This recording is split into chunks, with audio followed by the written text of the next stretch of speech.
The morning sky over central Iran lit up not with the sun, but with the flash of high-precision munitions striking one of the most sensitive military installations on the planet. The target was Natanz. The mission was unmistakable. And the message it sends is that this war, now entering its fourth week, is not winding down. It is expanding. Let me take you inside what just happened, because this is not a routine escalation. This is a direct assault on Iran's nuclear infrastructure. And the full implications of this strike are only beginning to reverberate across the Middle East and beyond. The Natanz strike, what we know. Early Saturday morning, March 21st, 2026, the United States and Israel carried out a coordinated attack on Iran's Natanz uranium enrichment facility, one of the most critical and heavily defended sites in the country's nuclear program. The facility, officially known as the Shahid Ahmadi Roshan Enrichment Complex, is located in central Iran, approximately 220 kilometers southeast of Tehran.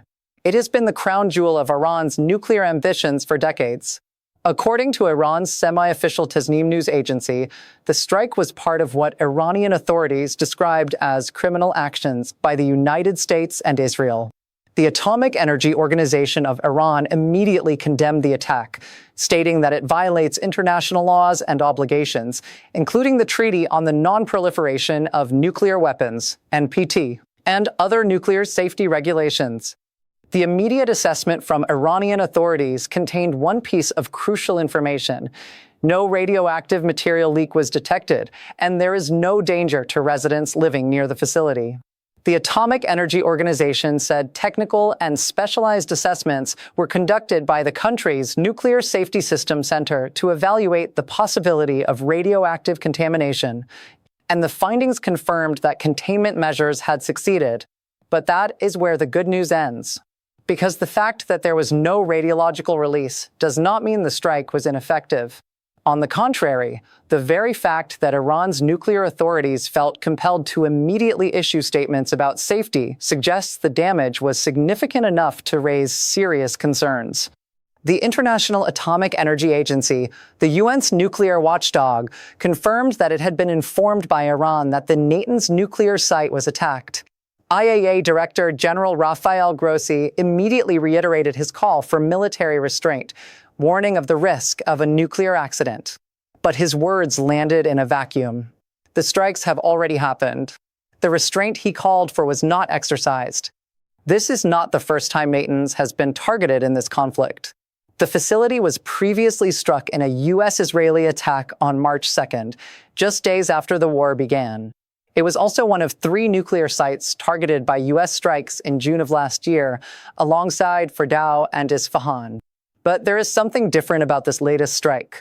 According to reporting from Israeli media, the attack on Natanz was carried out not by Israeli forces, but by the United States military. The Israeli public broadcaster can reported that the strike was an American operation. If confirmed, this would mark a significant shift in the nature of U.S. involvement in this conflict. The war enters its 4th week. The Natanz strike did not happen in isolation. It is the latest and most dramatic chapter in a conflict that began on February 28, 2026, when the United States and Israel launched a coordinated military assault on Iran. What was initially framed as a targeted operation to eliminate Iran's nuclear and missile capabilities has since spiraled into a full-scale regional war. The numbers are staggering. According to the U.S.-based human rights activists news agency, more than 3,000 people have been killed in Iran since the conflict began. In Lebanon, authorities report that 900 people have been killed and 800,000 displaced as Israeli strikes target Hezbollah. At least 13 American service members have been killed. The war has already claimed more American lives than most conflicts of the past 2 decades. But the human toll is only part of the story. The economic disruption has been even more dramatic. Brent crude oil, the international standard, has soared to approximately $106 per barrel, up from roughly $70 before the war. Natural gas prices in Europe surged as much as 35% this week as Iran and Israel hit some of the region's most important gas infrastructure. The Strait of Hormuz, through which approximately one-fifth of global oil and liquefied natural gas supplies pass, has been effectively closed to most shipping. The gas war. South Pars under fire just days before the Natanz strike. The conflict took a dramatic turn when Israel attacked Iran's South Pars gas field, part of the world's largest natural gas deposit shared between Iran and Qatar. The strike on March 18th marked a sharp escalation, pushing oil prices higher and triggering Iranian threats to target energy infrastructure across the Gulf. President Donald Trump's response to the South Pars attack was revealing. On his Truth Social platform, he wrote that Israel had violently lashed out at the gas field, but claimed that the United States knew nothing about this particular attack. He also said that neither the United States nor Qatar was involved. This messaging created immediate confusion. The Wall Street Journal and Axios had previously reported that Trump was aware of Israel's plan to target the gas field and supported it. Israeli media suggested the operation had been coordinated with Washington. The conflicting narratives raised questions about whether the United States and Israel are fully aligned in their strategy. Some analysts saw Trump's language as signaling unease within the U.S. administration over the targeting of critical energy infrastructure, which has widened the conflict and triggered retaliatory strikes across the Gulf. Despite the mixed signals, officials on both sides have sought to emphasize unity. Alex Gandler, a spokesman for the Israeli embassy in London, said, "We are very much aligned on most or all of our goals regarding the Islamic regime in Iran." The Iranian response to the South Pars attack was immediate and devastating. Tehran launched missiles at Saudi Arabia and struck Qatar's Ras Lat and industrial city, a key energy hub that processes about one-fifth of global gas supply. Qatar Energy reported extensive damage and said sizable fires broke out at several liquefied natural gas facilities. The strikes caused panic across the Gulf and sent energy markets into turmoil. Trump's red line, massively blow up South Pars in the aftermath of the Iranian retaliation. Trump drew a stark red line. He warned that no further attacks would be made by Israel on South Pars unless Iran retaliated against Qatar. But he added a chilling caveat.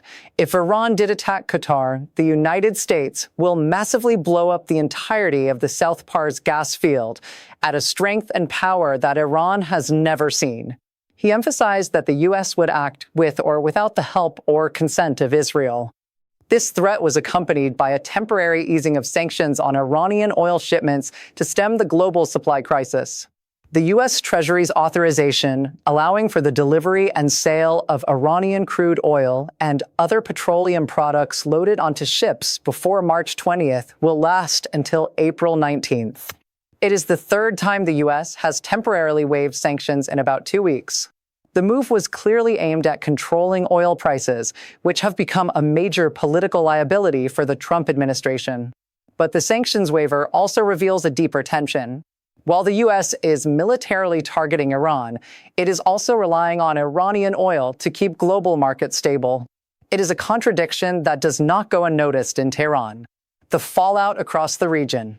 The war has now spread far beyond the borders of Iran and Israel.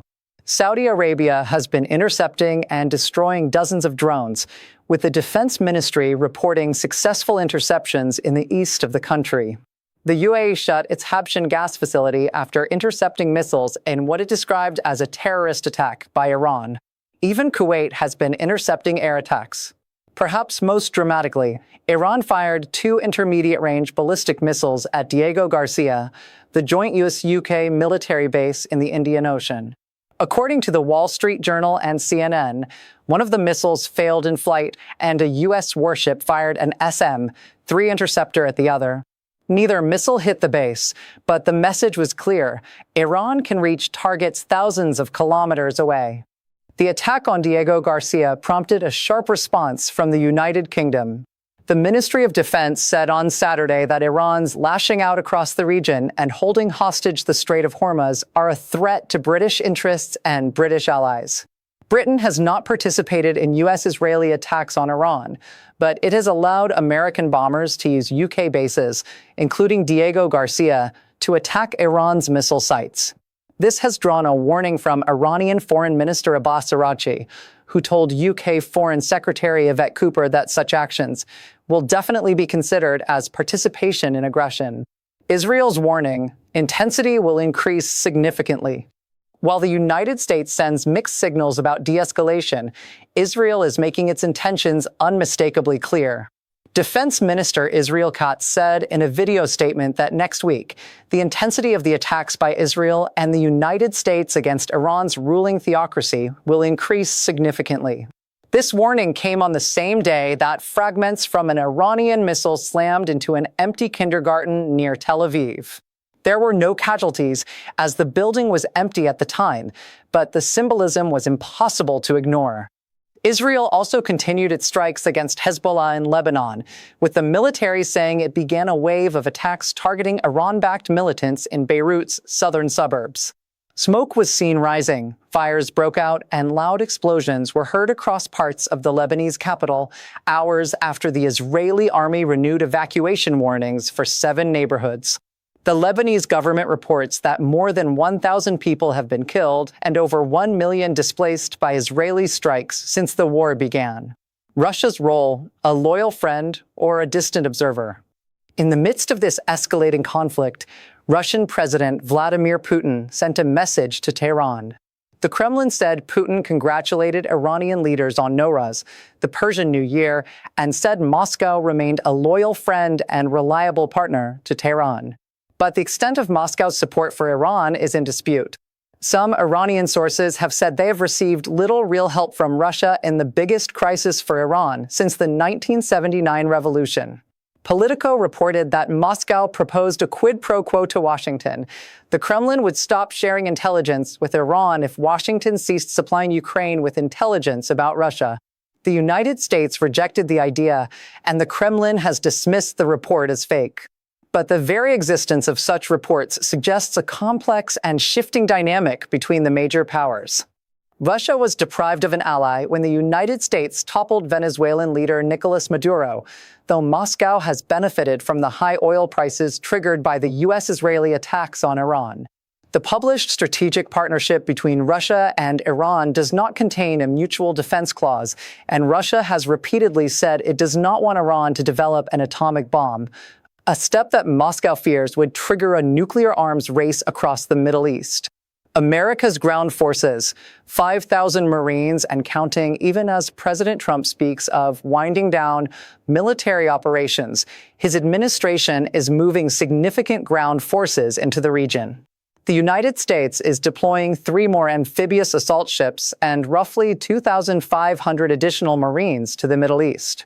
Days earlier, the U.S. redirected another group of amphibious assault ships carrying another 2,500 Marines from the Pacific to the region. That brings the total additional Marine forces to 5,000 in a matter of weeks. These Marines will join more than 50,000 U.S. troops already in the region. 2 U.S. officials confirmed to the Associated Press that ships were deploying, though they did not say exactly where they were headed. The deployments come as the Trump administration reportedly seeks another $200 billion from Congress to fund the war. Despite these deployments, Trump has said he has no plans to send ground forces into Iran. But he has also asserted that he retains all options. A new Reuters Ipsos poll showed that almost 2/3 of Americans believe Trump will order troops into a large-scale ground war, with only 7% supporting such a move. The new supreme leader, a ghost in the system.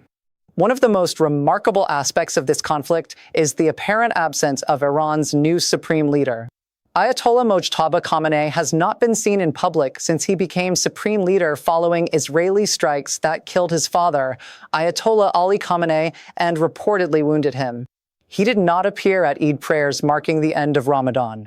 Israeli Prime Minister Benjamin Netanyahu seized on this absence, telling a press conference, "I'm not sure who's running Iran right now." Mojtaba, the replacement Ayatollah, is not showing his face. Have you seen him? We haven't. In his absence, a written statement was read on Iranian television praising Iranians' steadfastness in the face of war. The lack of visible leadership from Tehran has fueled speculation about the true state of Iran's leadership. With little information coming out of the country, it is not clear how much damage its arms, nuclear, or energy facilities have sustained, or even who is truly in charge. This uncertainty only adds to the volatility of an already unstable situation. What comes next? The strike on Natanz represents a significant escalation in a war that shows no signs of ending. The United States and Israel have demonstrated that they can reach Iran's most sensitive nuclear facilities. Iran has demonstrated that it can strike critical energy infrastructure across the Gulf and even reach as far as Diego Garcia. The conflict has already disrupted global energy markets, claimed thousands of lives, and drawn in regional powers. Trump has said he is considering winding down military operations against Iran. "We are getting very close to meeting our objectives," he posted on Truth Social. But at the same time, his administration is deploying more troops, seeking more funding, and warning of massive retaliation if Iran strikes again. The mixed messages make it difficult to predict which direction this conflict will take. One thing is certain: the strike on Natanz has fundamentally altered the calculus of this war. It has shown that no target in Iran is off limits, and it has raised the stakes for both sides in ways that cannot be easily unwound. As the war enters its fourth week, the world watches and waits. Will this be the moment of maximum escalation or the beginning of a de-escalation process? The answer may come not from Washington or Tel Aviv, but from Tehran. And the clock is ticking. If you want to stay updated on this rapidly developing story, hit that subscribe button. We are tracking every strike, every statement, every shift in this unprecedented conflict. Because this is not just another news cycle. This is history unfolding at a terrifying pace.